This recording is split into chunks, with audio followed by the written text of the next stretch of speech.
En 1954, à l'usine de Saint-Denis, une décision tomba, aussi lourde que la fonte. Hotchkiss arrêtait définitivement la production de ses moteurs automobiles civils. Pour les garagistes français, le choc fut immense. Ce n'était pas n'importe quelle mécanique qui disparaissait. C'était le bloc au canon croisé, vainqueur à 6 reprises du redoutable rallye de Monte-Carlo. Un moteur si robuste que la France l'avait adopté comme le juste milieu, la machine increvable des longs trajets. Pourtant, la chaîne s'arrêta. Les ouvriers et motoristes durent se tourner vers l'assemblage de camions et de véhicules militaires pour sauver l'usine. Le paradoxe était brutal. Les blocs Hotchkiss ne cassèrent presque jamais. La mécanique fonctionnait encore parfaitement. Mais le marché et l'économie française, eux, avaient changé. Mais la véritable histoire des moteurs Hotchkiss n'est pas seulement celle d'une ligne de production fermée en 1954. C'est l'histoire d'un empire industriel qui a découvert qu'un bloc moteur parfait pouvait survivre à toutes les routes de France, mais pas au monde moderne qui l'entourait. Chaque semaine, nous racontons les histoires des moteurs français, des usines, des ateliers et des noms industriels qui ont un jour appris au pays comment pouvait sonner la puissance et ce qui s'est passé lorsque le marché a avancé. Abonnez-vous si cette histoire compte pour vous. L'histoire ne commence pas avec la nostalgie, mais avec un lieu précis, à Saint-Denis en 1904. L'histoire ne commence pas avec une voiture de sport capricieuse, mais avec la froideur de l'acier militaire. Au tout début du XXe siècle, la France comprenait déjà qu'elle allait devenir une nation automobile majeure. Cependant, le marché naissant souffrait d'un mal profond, la fragilité. Les premiers moteurs thermiques, ces machines qui transforment l'énergie libérée par la combustion d'un carburant en mouvement mécanique, étaient des prototypes souvent imprévisibles. Sur les routes non pavées, caoteuses et poussiéreuses de la belle époque, une panne n'était pas un simple désagrément pour le conducteur, c'était une expédition avortée. Les premiers acheteurs, souvent des médecins de campagne, des notables régionaux ou des pionniers industriels, ne cherchaient pas nécessairement la vitesse absolue ou le frisson de la course. Ils cherchaient la certitude de l'arrivée, ils cherchaient une mécanique qui refusait obstinément de mourir au milieu de nulle part. La réponse à ce besoin d'infaillibilité ne vint pas d'un atelier de carrossier parisien, mais d'une usine d'armement. À Saint-Denis, dans la banlieue nord de Paris, l'usine Hotchkiss fabriquait des canons à tir rapide et des mitrailleuses. Fondée à l'origine en 1867 par l'ingénieur américain Benjamin B. Hotchkiss, l'entreprise était depuis longtemps devenue un pilier fondamental de l'industrie nationale et de la défense française. Mais en 1903, face à des commandes militaires irrégulières en temps de paix, la direction chercha une diversification civile. Le choix de se tourner vers l'automobile n'était pas un hasard d'investisseur. La fabrication d'un fût de canon exige des tolérances d'usinage extrêmes pour résister à des pressions internes colossales sans exploser. Transposer cette rigueur métallurgique à un bloc moteur, la structure principale en fonte très lourde, contenant les cylindres où se produisant les explosions, semblait être une évidence industrielle naturelle. En 1904, le premier châssis Hotchkiss sortit des ateliers de Saint-Denis. Il était propulsé par un gros moteur à 4 cylindres de près de 4,5 litres de cylindrée, développant une puissance nominale d'environ 20 chevaux. Dès les premières livraisons, le monde des ateliers de réparation remarqua une différence frappante. Là où d'autres constructeurs de l'époque assemblaient des moteurs par approximation, les ouvriers limant parfois les pièces à la main jusqu'à ce qu'elles s'emboîtent, les techniciens de Saint-Denis usinaient avec une précision d'armurier. L'une des particularités frappantes des premiers gros moteurs Hotchkiss d'avant la Première Guerre mondiale fut l'utilisation de roulements à billes pour le vilebrequin. L'axe lourd et complexe, situé au bas du moteur, qui transforme le mouvement vertical des pistons en une rotation continue vers les roues.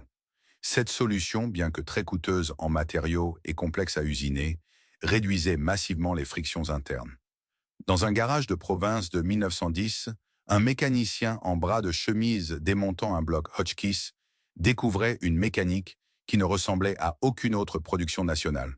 Les ajustements étaient si serrés que la perte d'huile, mal endémique des premiers moteurs à combustion interne, était considérablement réduite. Le logo de la marque, 2 canons croisés surmontés d'une grenade en feu, n'était pas qu'un simple rappel nostalgique du passé de l'usine. C'était une promesse métallurgique posée fièrement sur le radiateur. L'entreprise venait d'inventer une philosophie mécanique qui allait définir sa marque, ses usines et son réseau de vente pendant un demi-siècle. Le concept du juste milieu. Dans le vocabulaire de la direction de Saint-Denis, le juste milieu ne signifiait en aucun cas la médiocrité. Il signifiait le point d'équilibre parfait entre la puissance, le silence de fonctionnement, le confort et une durabilité absolue. Ce n'était ni une machine de grand prix excessivement pointue et fragile, ni une voiturette populaire sous-motorisée. C'était un coffre-fort mécanique roulant, conçu pour durer des décennies. La Première Guerre mondiale interrompit brutalement la production civile. L'usine de Saint-Denis retourna massivement à l'effort de guerre, produisant des dizaines de milliers de mitrailleuses pour l'armée française. Cette expérience tragique mais industriellement formatrice eut un impact direct sur la division moteur une fois la paix revenue. Le travail intensif de l'acier, le traitement thermique des pièces en mouvement et l'organisation rigoureuse de la chaîne de montage furent réinvestis dans les moteurs civils des années 1920. Le constructeur introduisit des moteurs à 4 cylindres plus compacts, notamment la célèbre série des AM pour automobiles moyennes, mais toujours avec cette même obsession pour la surqualité. Les blocs en fonte étaient à main coulée avec des parois épaisses, capables d'encaisser des centaines de milliers de kilomètres sans fissuration. L'alésage et la course des pistons, les dimensions physiques dictant le volume d'air et de carburant avalé par le moteur à chaque cycle, étaient calculés non pas pour arracher le maximum de chevaux-vapeur à haut régime, mais pour offrir un couple généreux dès les plus basses rotations. Ce couple, cette force de rotation brute, souvent ressentie comme la capacité d'une machine lourde à s'arracher de la boue ou à grimper une côte raide sans nécessité de rétrogradage constant, devint la véritable signature du moteur Hotchkiss. Pour les familles bourgeoises, les industriels et les chauffeurs de maître qui traversèrent la France depuis les avenues de Paris jusqu'à la Côte d'Azur sur des routes nationales exigeantes, cette réserve d'énergie silencieuse valait tout l'or du monde. Le réseau d'assistance Hotchkiss commença à s'étendre organiquement. De Lille à Marseille, des concessions élégantes arborant fièrement les canons croisés ouvrirent leurs portes. Plus important encore, les garagistes indépendants, souvent méfiants face aux innovations capricieuses des années folles, recommandaient ces blocs les yeux fermés. Le terme « increvable » commença à circuler dans les ateliers, prononcé avec respect au-dessus des établis tachés d'huile. Le système Hotchkiss ne se limitait plus à une usine d'usinage à Saint-Denis. Il était devenu une toile de confiance mécanique tissée à travers tout le pays. À l'aube des années 1930, la France automobile mûrissait. Les routes s'amélioraient, les distances s'allongeaient, et la demande pour des véhicules capables de soutenir de plus hautes vitesses de croisière augmentait. Le bloc 4 cylindres originel, bien que parfait pour son époque, devait évoluer pour maintenir le prestige de la marque. Les ingénieurs du bureau d'études de Saint-Denis savaient qu'ils ne pouvaient pas trahir leur ADN. S'ils devaient concevoir une nouvelle architecture, elle devrait répondre aux mêmes critères balistiques. L'usine se prépara donc à ajouter 2 cylindres supplémentaires, jetant les bases d'une famille de moteurs à 6 cylindres qui allait non seulement transporter l'élite française, mais aussi forger une légende inattendue. Le bloc moteur était né avec la précision d'une arme, et il avait gagné la confiance silencieuse des garages de province. Mais il devait maintenant affronter le véritable juge de paix de la mécanique française, l'épreuve impitoyable du chronomètre, du froid et de la glace. Au tournant des années 1930, l'industrie automobile française était en pleine mutation. Les routes nationales commençaient à s'allonger en rubans de macadam, remplaçant peu à peu les chemins de terre et de pavés inégaux. Les distances psychologiques rétrécissaient, mais cette nouvelle liberté géographique imposait une contrainte mécanique brutale. Pour maintenir une vitesse de croisière élevée pendant des heures, il ne suffisait plus d'avoir un moteur capable d'accélérer. Il fallait un moteur capable de ne pas fondre sous l'effort continu. À l'époque, de nombreux constructeurs faisaient le pari de la complexité pour extraire plus de puissance, multipliant les pièces en mouvement et allégeant les matériaux. À l'usine de Saint-Denis, la direction de Hotchkiss choisit la voie inverse, celle de la masse, de la rigidité et de la conservation thermique. C'est ainsi que naquit le moteur AM80, une architecture à 6 cylindres en ligne d'environ 3 litres de cylindrée qui allait devenir le cœur battant de la marque. Mécaniquement, ce bloc était une forteresse de fonte. Là où la concurrence cherchait à gagner du poids, Hotchkiss coulait des carters épais. Les ingénieurs savaient que la chaleur et les vibrations étaient des ennemis mortels de la fiabilité à long terme. Le vilebrequin, l'axe central, lourd et complexe, qui encaisse la violence des explosions pour transformer le mouvement vertical des pistons en une rotation continue, était forgé avec des tolérances si strictes et soutenu par des paliers si massifs qu'ils ne pouvaient littéralement pas plier sous la charge. Dans les garages de province, cette philosophie de conception changea tout. Lorsqu'un mécanicien devait intervenir sur un moteur classique des années 30, il s'attendait à devoir corriger des déformations, ajuster des jeux capricieux ou remplacer des pièces usées par la friction. Mais lorsqu'il soulevait le lourd capot d'une Hotchkiss, il découvrait une mécanique qui refusait de s'autodétruire. La culasse, cette lourde pièce métallique supérieure qui ferme les cylindres et contient le système de respiration du moteur, était usinée avec une telle planéité qu'elle prévenait les fuites de compression redoutées par tous les chauffeurs de l'époque. Les ingénieurs de Saint-Denis avaient fait un choix crucial concernant la distribution. Alors que certains essayaient d'imposer des systèmes ultra complexes pour la course, Hotchkiss conserva une approche d'une logique implacable. Ils adoptèrent des soupapes en tête commandées par des tiges et des culbuteurs massifs. Une soupape, la petite porte métallique qui s'ouvre pour laisser entrer le mélange air-carburant ou évacuer les gaz brûlés, subit des températures infernales. En construisant un système de commande surdimensionné, le moteur Hotchkiss sacrifiait peut-être quelques centaines de tours par minute à très haut régime, mais il garantissait en retour que le moteur ne se déréglerait pas après une traversée du Massif central en plein été.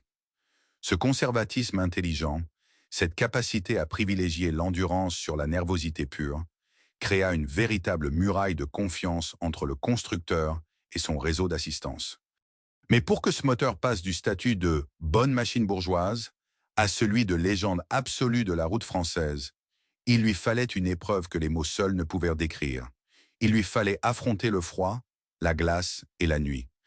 En janvier 1932, le bloc 6 cylindres AM81 fut engagé dans le rallye automobile Monte-Carlo. À cette époque, le Monte-Carlo n'était pas une course de vitesse sur des routes fermées et déneigées. C'était une épreuve de concentration. Les concurrents partirent de différentes villes européennes très éloignées et devaient rallier la principauté de Monaco en respectant une moyenne horaire stricte, de jour comme de nuit, à travers les pires tempêtes de l'hiver européen. Le pilote Maurice Vassel prit le départ depuis Umeå, dans le nord glacé de la Suède, au volant d'une Hotchkiss AM80. Ce choix de point de départ était une folie logistique, car il imposait de traverser l'Europe entière sous des températures polaires, sur des routes recouvertes de verglas et de congères. Pour un moteur thermique, ces conditions sont un cauchemar absolu. Le froid fige l'huile, empêchant la lubrification vitale des pièces métalliques qui finissent par se souder entre elles. L'eau de refroidissement gèle dans les radiateurs et fait littéralement éclater les blocs de fonte. L'altitude dérègle les carburateurs. Ces dispositifs purement mécaniques chargés de mélanger l'air froid et l'essence liquide avant de l'envoyer dans les cylindres. Pendant des milliers de kilomètres, alors que des concurrents prestigieux abandonnaient sur les bas-côtés, trahis par des bielles coulées, des radiateurs fendus ou des systèmes d'allumage noyés par la neige fondue, le lourd 6 cylindres de Vassel continua de tourner avec la régularité d'un métronome. Le bloc conservait sa chaleur. Les jeux d'usinage serrés hérités de la tradition armurière de Saint-Denis empêchaient l'huile de fuir et maintenaient une compression parfaite malgré le gel environnant. Le son de cet échappement, un bourdonnement grave et profond résonnant dans la nuit des Alpes françaises, devint le signal que l'équipage avait survécu à la montagne. Vassel remporta l'édition 1932 du Monte-Carlo, prouvant au monde entier que le moteur Hotchkiss n'était pas seulement silencieux et souple, il était indestructible. Cet événement ne fut pas simplement une ligne de plus dans le palmarès sportif de la marque. Il provoqua une onde de choc commercial à travers toute la France. Dans l'esprit du public, de la bourgeoisie industrielle et surtout des garagistes indépendants, une vérité mécanique venait de s'imposer. Si un bloc en fonte pouvait survivre à un départ de Suède en plein mois de janvier, pour arriver triomphalement sur la Côte d'Azur sans la moindre défaillance interne, Alors il ne laisserait jamais tomber un médecin de campagne sous une pluie d'automne, ni un chef d'entreprise sur la route de Lyon. Le réseau des concessionnaires Hotchkiss vit ses commandes exploser. Les ateliers agréés savaient désormais qu'ils vendaient bien plus qu'une automobile. Ils vendaient une police d'assurance contre la panne. Le 6 cylindres n'avait pas besoin de crier pour prouver sa puissance. Il lui suffisait de tourner inlassablement pendant que les autres s'arrêtaient. La mécanique avait prouvé sa valeur dans le froid.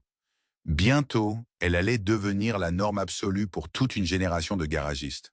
La victoire glaciale de 1932 n'était qu'un prélude. Au milieu des années 1930, l'usine de Saint-Denis atteignit son apogée industriel, commercial et culturel. Le constructeur ne se contenta pas de capitaliser sur un seul succès éphémère.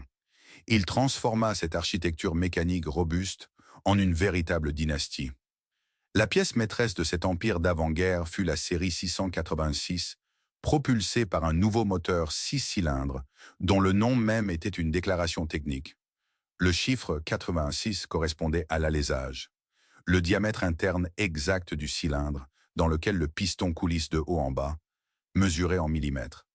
Dans les ateliers de montage de la banlieue parisienne, l'atmosphère ne ressemblait en rien à celle des chaînes de production de masse en plein essor, à Billancourt ou à Sochaux, où la quantité quotidienne dictait le rythme.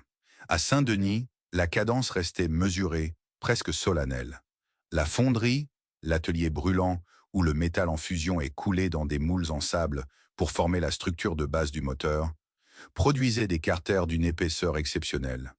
Les ouvriers manipulaient au moins ces blocs de fonte massifs avec des palans, sachant que chaque gramme de métal supplémentaire était une garantie vitale contre les déformations thermiques à haute température. Les fraiseurs et les tourneurs vérifiaient les tolérances d'usinage au micromètre près, une habitude viscérale héritée des contrats d'armement de la Première Guerre mondiale. Le moteur de la 686 n'était pas construit pour être léger ou économe en matériaux. Il était construit pour être définitif.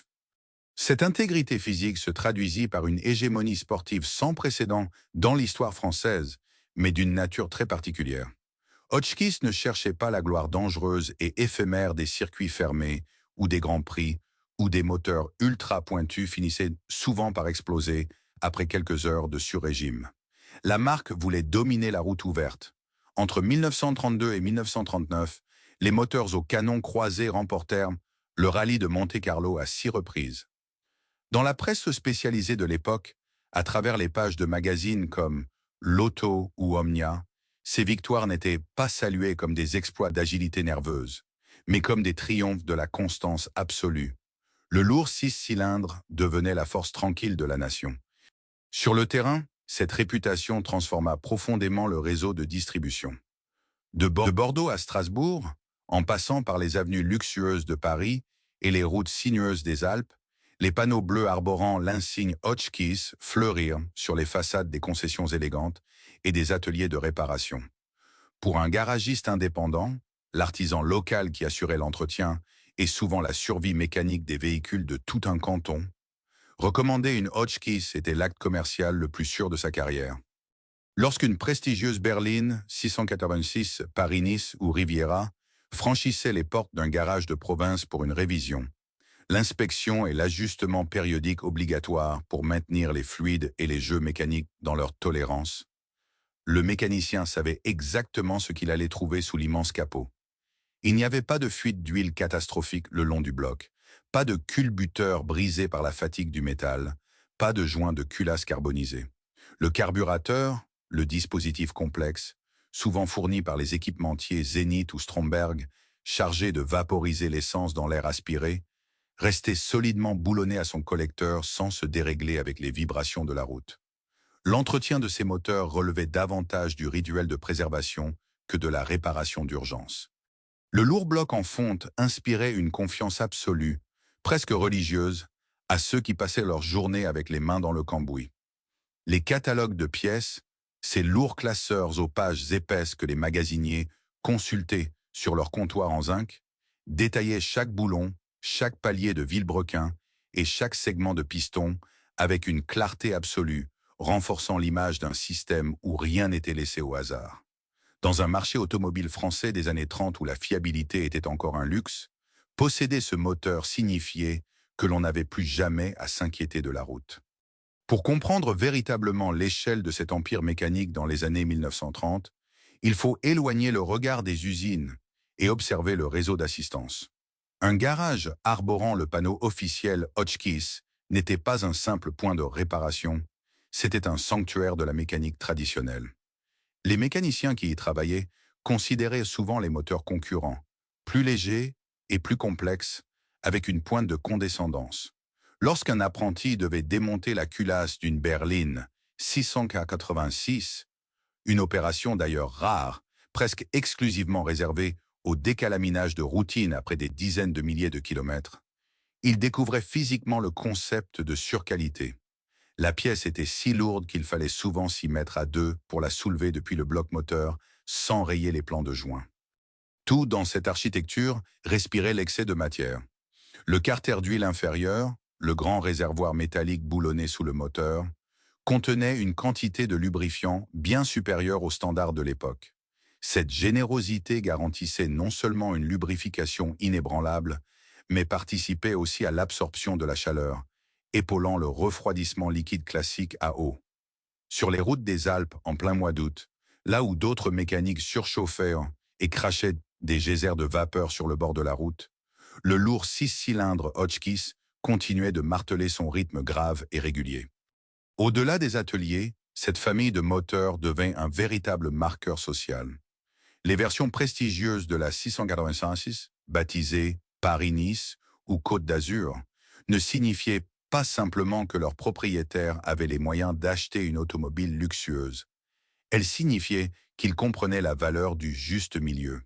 Sur les longues routes nationales rectilignes bordées de platanes, ces machines imposantes avalaient les distances avec un régime moteur. La vitesse de rotation interne mesurée, en tours par minute, volontairement maintenue bas par les concepteurs. Ce choix technique délibéré préservait les pièces de l'usure, garantissant une puissance constante, inépuisable, sans jamais donner l'impression de forcer. La bourgeoisie de province, les grands industriels, les médecins et les hauts fonctionnaires de l'État trouvaient dans cette douceur mécanique le reflet exact de la société qu'ils bâtissaient, solide, conservatrice et infaillible. Dans une France où un moteur pouvait décider du prestige d'une berline sur la Riviera, de la réputation d'un garagiste de province, de la victoire au rallye de Monte-Carlo ou de la fierté d'une usine née de l'armement, la puissance n'était pas une abstraction. Elle était métal, carburant, travail, chaleur, bruit, entretien, risque, état, industrie et confiance. À l'aube de l'année 1939, l'usine de Saint-Denis était à son zénith. Le logo aux deux canons croisés n'avait jamais été aussi respecté. La marque fournissait des véhicules de commandement pour l'armée, des berlines statutaires pour l'administration publique, et restait le choix par défaut de ceux qui refusaient la panne. Les garagistes, les concessionnaires et les ingénieurs croyaient sincèrement que ce modèle d'affaires, fondé sur la perfection métallurgique, l'usinage méticuleux et la fidélité absolue d'une clientèle aisée, pourrait durer éternellement. Le gros bloc en fonte était la preuve physique que l'industrie française savait construire des machines capables de défier le temps. Mais un moteur ne vit pas dans le vide. Il vit dans une économie, sous des lois, et dépend de l'accès aux métaux. Le système Hotchkiss exigeait énormément de matières premières et un temps d'assemblage considérable. Dans les ateliers, le lourd bloc semblait éternel. Jusqu'à ce que la Seconde Guerre mondiale et l'État français ne décident de réécrire brutalement les règles de la puissance. La première fissure dans l'empire mécanique d'Hotchkiss n'apparut pas sous le capot d'une berline en panne, ni dans la fumée de la fonderie de Saint-Denis. Elle apparut silencieusement sur le bureau d'un ministère parisien à la fin de l'année 1945. La France émergeait de la Seconde Guerre mondiale avec une industrie détruite et des infrastructures en ruine. Le pays devait être reconstruit et l'État décida de prendre le contrôle absolu de l'économie.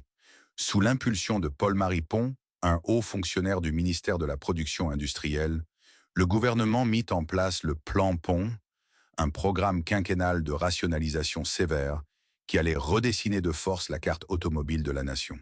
Ce plan ne se contentait pas d'orienter le marché, il dictait qui aurait accès à la ressource la plus précieuse et la plus rare de cette époque, l'acier. C'était la collision brutale avec deux réalités impitoyables: l'ambition technique et industrielle de l'État et la pression écrasante des coûts de production liés aux métaux. Dans ce nouveau système dirigiste, l'État attribua les quotas d'acier en priorité absolue aux constructeurs capables de motoriser les masses. La toute nouvelle Régie nationale des usines Renault reçut le métal nécessaire pour fabriquer sa petite 4CV. Citroën obtint ses quotas pour finaliser la 2CV. Peugeot sécurisa sa place avec la 203. Mais Hotchkiss, historiquement perçu comme le motoriste de la bourgeoisie aisée et des voitures de grande remise, fut totalement exclu de la liste des priorités nationales. Dans l'usine de Saint-Denis, la réalité bureaucratique se transforma en crise physique immédiate. Pour couler un bloc moteur traditionnel Hotchkiss de la série 686, il fallait des centaines de kilos de fonte et d'acier pur. L'architecture même qui faisait la fierté de la marque, cette épaisseur de métal garantissant l'absence de déformation thermique et la légende du moteur increvable, devenait soudainement son plus grand handicap. Sans allocation d'État, l'usine devait acheter ses matières premières au compte-gouttes, à des prix exorbitants. Chaque moteur produit coûtait désormais une fortune avant même d'avoir reçu sa première goutte d'huile. Pire encore, le gouvernement décida de punir l'achat même de ces machines. L'État imposa des taxes drastiques sur les véhicules dépassant les 15 chevaux fiscaux. Une unité de mesure administrative calculée en grande partie sur la cylindrée, pénalisant lourdement les gros moteurs au profit des petites cylindrées économiques. Le lourd bloc 6 cylindres d'Hotchkiss, mesurant souvent plus de 3 litres, tombait exactement dans cette catégorie fiscale assassine. Le moteur fonctionnait toujours aussi parfaitement, sa fiabilité était intacte, mais le marché français autour de lui avait changé. Le client traditionnel de la marque, le médecin de campagne, le notaire, l'industriel régional, souvent ruiné par la guerre, refusait de payer une surtaxe annuelle punitive pour le simple privilège de rouler en 6 cylindres. Dans les garages indépendants de province, le changement fut glacial. Les mécaniciens voyaient toujours d'anciennes Hotchkiss d'avant-guerre franchir les portes pour leur révision, témoignant de l'incroyable longévité des blocs en fonte, mais les bons de commande pour des voitures neuves restaient vides. Le réseau d'assistance, ce tissu de confiance locale qui avait fait la force de la marque depuis les victoires au rallye de Monte-Carlo, commença à s'effriter. Un atelier ne peut pas payer ses ouvriers uniquement sur l'absence de panne d'un parc automobile vieillissant. Il a besoin que l'usine vende de nouvelles machines. Consciente que son marché historique s'évaporait sous la pression de la standardisation et des taxes, la direction d'Hotchkiss prit une décision fatale. Au lieu de moderniser prudemment leur tradition de fiabilité à l'aide de moteurs de taille moyenne, ils décidèrent de renier leur propre ADN. En 1950, l'entreprise présenta la Hotchkiss Grégoire, un véhicule censé représenter le summum de l'avant-garde technique française. Mécaniquement, ce nouveau modèle était l'antithèse absolue de tout ce que le logo au canon croisé représentait. Sous le capot ne trônait plus un lourd bloc en fonte en ligne, mais un moteur à plat, flat four. Une architecture où 4 cylindres sont couchés horizontalement et opposés 2 par 2. Pire, aux yeux des traditionalistes de la marque, ce nouveau moteur n'était pas coulé en fonte, mais en alliage léger d'aluminium pour réduire drastiquement le poids. Enfin, la puissance était transmise à l'avant par un système de traction avant, éliminant le long arbre de transmission vers les roues arrière. Pour le réseau de distribution et d'entretien, ce fut un choc culturel et technique d'une violence inouïe. Lorsqu'une berline Grégoire entrait dans un garage de province pour un problème, les vieux mécaniciens de la marque, habitués depuis 30 ans à réparer des soupapes en tête massive et des carters inébranlables, découvraient une usine à gaz technique. L'alliage léger exigeait des tolérances thermiques complexes et s'avérait fragile. Les réparations étaient longues, difficiles et extrêmement coûteuses. L'ingénierie était peut-être brillante sur le papier, mais elle était désastreuse dans la réalité des ateliers. En parallèle, pour tenter de rassurer sa clientèle classique, l'usine continua de produire ses anciens blocs en fonte à 4 et 6 cylindres, les installant dans une carrosserie très lourde, baptisée l'Anjou. Cette double stratégie devint un piège mortel. D'un côté, l'Anjou offrait l'ancienne fiabilité, mais elle était pataude, étouffée par son poids et invendable à cause des taxes. De l'autre, la Grégoire ruinait les finances de l'usine par ses coûts de développement stratosphériques et effrayait le réseau de réparation par sa complexité. La mécanique de Saint-Denis avait appris à survivre à la neige, au gel et au temps. Mais elle s'apprêtait à perdre son identité face à un adversaire qu'elle ne pouvait ni usiner, ni réparer: la rationalisation des bilans comptables et des normes d'État. La réalité financière de ce grand écart technique rattrapa l'usine de Saint-Denis avec une brutalité inouïe. Dans les garages de province, le rejet de la nouvelle Hotchkiss Grégoire fut quasi total. Lorsqu'un de ces modèles revenait à l'atelier pour un problème d'étanchéité ou un réglage complexe, les mécaniciens, habitués depuis 30 ans à la simplicité indestructible des lourds blocs en fonte alignés, regardaient cette mécanique nerveuse en alliage léger avec méfiance. Le bloc moteur ne ressemblait plus à l'héritage de la marque. Le temps de réparation explosait. Les coûts de garantie, autrefois presque inexistants grâce à la surqualité légendaire de la marque, commencèrent à saigner les comptes de l'entreprise. L'ingénierie avait voulu forcer le futur, mais le réseau d'assistance n'avait ni l'envie, ni les outils, ni la patience de la suivre. Pendant ce temps, dans les halls d'exposition aux devantures bleues arborant les canons croisés, les modèles Anjou traditionnels prenaient la poussière. La clientèle historique, les bourgeois, les notables régionaux, les médecins ruraux, refusaient de payer la lourde vignette fiscale imposée par le plan Ponce. Le lourd moteur 6 cylindres, qui n'avait jamais failli lors du rude hiver du rallye de Monte-Carlo, était désormais vaincu par un formulaire fiscal. Entre 1951 et 1953, les chaînes de montage tournèrent au ralenti. L'entreprise brûlait ses dernières réserves de trésorerie pour maintenir en vie une ligne de production civile, que le marché national, désormais tourné vers la petite voiture populaire de grande diffusion, rejetait obstinément. En 1954, l'impensable se produisit. L'onde de choc frappa toute l'industrie française. Hotchkiss, le motoriste qui ne cassait jamais, annonça sa fusion avec Delahaye. Cette alliance n'était pas une stratégie de conquête, c'était l'étreinte désespérée de deux empires mourants. Delahaye, célèbre pour ses énormes moteurs de luxe et ses victoires au Mans, avait été fauché exactement par les mêmes forces: la taxation punitive de l'État sur les grandes cylindrées et le rationnement de l'acier. Ensemble, les deux directions durent regarder les chiffres en face. Il n'y avait plus d'avenir pour leurs majestueux moteurs thermiques civils. La décision qui suivit décapita l'identité même de l'entreprise. La direction ordonna l'arrêt définitif et irrévocable de la production des voitures de tourisme et de leurs moteurs. À l'usine de Saint-Denis, le silence s'abattit sur une partie des ateliers. La fonderie cessa de couler les carters surdimensionnés qui faisaient la fierté de la marque depuis les années 1920. Le bureau d'études, le cœur intellectuel, où les ingénieurs avaient calculé les tolérances parfaites du juste milieu, perdit sa raison d'être civil. Pour survivre, la nouvelle entité Hotchkiss Delahaye allait se replier exclusivement sur les véhicules utilitaires, les camions lourds et surtout les contrats de l'État. Le logo allait survivre, mais l'âme mécanique allait être remplacée.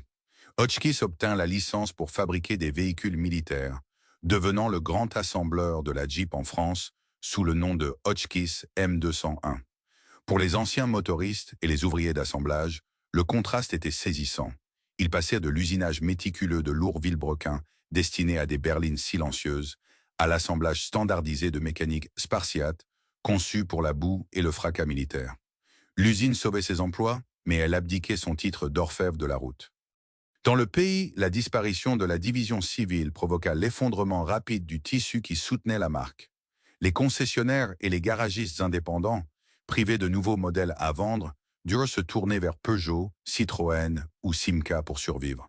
Les célèbres catalogues de pièces, ces bibles de papier lourd où chaque boulon d'une 686 était dessiné avec amour, ne furent plus mis à jour. L'approvisionnement en pièces de rechange d'origine commença à se tarir.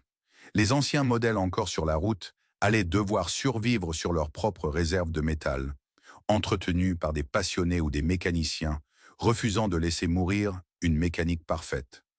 Le grand paradoxe de la chute d'Hotchkiss s'accomplissait. Le système industriel français n'avait pas détruit un mauvais moteur. Il avait détruit un moteur qui coûtait trop cher à fondre, trop cher à acheter et trop cher à taxer. Le moteur tournait encore, les commandes s'effondrèrent, les taxes étouffèrent la cylindrée, le réseau d'assistance se disloqua. La fonderie changea d'outillage. L'usine perdit son âme civile. Le logo resta sur des utilitaires. Le monde d'avant-guerre avait disparu. La ligne de production s'arrêta définitivement pour la mécanique civile. Mais dans le monde des ateliers français, un bloc de fonte d'une telle qualité ne disparaît jamais vraiment en silence. La disparition de la division civile de Hotchkiss en 1954 marqua la fin d'une époque, mais le nom survécut encore quelque temps sous une forme fantomatique. Le constructeur, désormais fusionné avec Delahaye, concentra ses forces sur les véhicules industriels et militaires. L'usine de Saint-Denis devint le berceau de la célèbre Hotchkiss M201, la Jeep française sous licence qui équipa l'armée pendant des décennies. Pour les appelés du contingent et les militaires professionnels, le logo aux deux canons croisés devint synonyme de ce petit véhicule tout-terrain, effaçant peu à peu le souvenir des prestigieuses berlines, 6 cylindres d'avant-guerre qui avaient jadis transporté la bourgeoisie. Mais le monde industriel est impitoyable pour les structures qui ne maîtrisent plus leur propre destin mécanique civil. Dans les années 1960, la marque fut absorbée par le groupe Thomson Houston, un géant de l'électronique et de l'armement qui n'avait que faire de l'assemblage automobile. Plus tard, les restes des divisions utilitaires finirent dans le giron de Peugeot. Le grand hall de l'usine de Saint-Denis, là où les ouvriers coulaient autrefois des carters en fonte, réputés pour leur indestructibilité, fut réaffecté, puis finalement déserté, avant d'être englouti par l'urbanisation moderne de la banlieue parisienne. Le logo cessa d'être apposé sur des calandres. L'empire moteur était officiellement mort. Pourtant, si l'entreprise a disparu, avalée par les fusions, les bilans comptables et les lois de rationalisation européennes, l'objet mécanique, lui, a obstinément refusé de mourir.